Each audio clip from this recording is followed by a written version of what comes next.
Have you ever noticed how the scariest stories aren't about monsters or ghosts, but about that moment when you realize you've walked straight into a trap? I recently came across this chilling tale from 1978 Glasgow that perfectly captures that universal fear. That's really intriguing. What kind of trap are we talking about here? Picture this.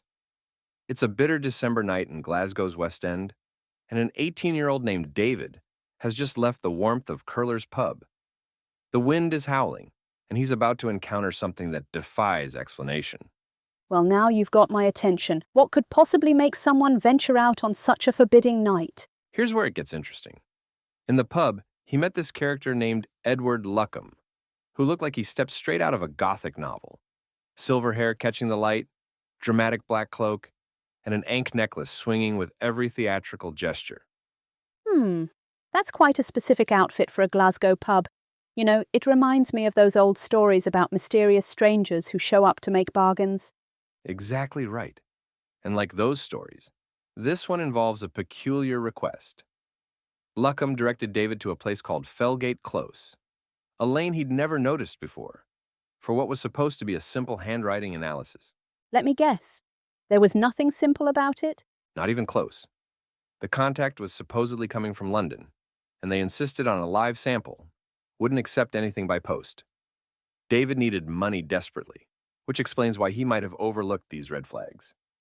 That's such a clever lure, though, specific enough to seem legitimate, but just odd enough to be unsettling. And that's when things take a supernatural turn. As David walks down this narrow lane, the streetlights behind him start going out systematically. Pop, fizz, darkness, like something's following him, cutting off his escape route. Oh, that's terrifying. It's like the darkness itself is hunting him. The story really plays with our primal fears. The only sounds are his heartbeat and a distant police siren, that reminder of the normal world that suddenly seems so far away. You know what makes this so effective? It's taking place in the heart of Glasgow's West End, normally such a bustling area, but suddenly it's like he's stepped into another dimension. And that dimension gets even stranger. At the end of the close, there's just one gas lamp working, throwing these grotesque shadows on the walls. And there, in a crumbling stone wall, appears this heavy, ornate door, one that definitely wasn't there before. Well, that's straight out of a fairy tale, isn't it? Those stories about doors to other worlds that only appear under certain conditions. The story captures that moment of terrible realization perfectly. David knows whatever's behind that door isn't about handwriting analysis, but he's trapped between supernatural darkness and unknown horror.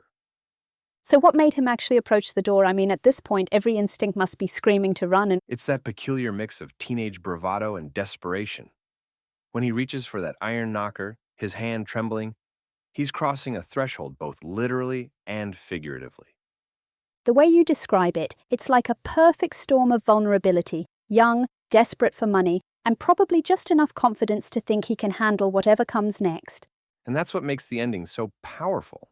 It stops right as he knocks, the sound echoing like a death knell in the Glasgow night. We never learn what's behind that door, which makes it even more haunting.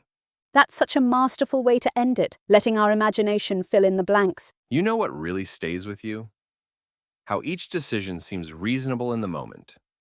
Following directions from a stranger, walking down an unfamiliar alley, approaching that impossible door, but together they create this perfect trap. And isn't that how most dangerous situations develop? Not with obvious danger, but with small choices that seem harmless until it's too late. Exactly. And that's what makes this story resonate even today.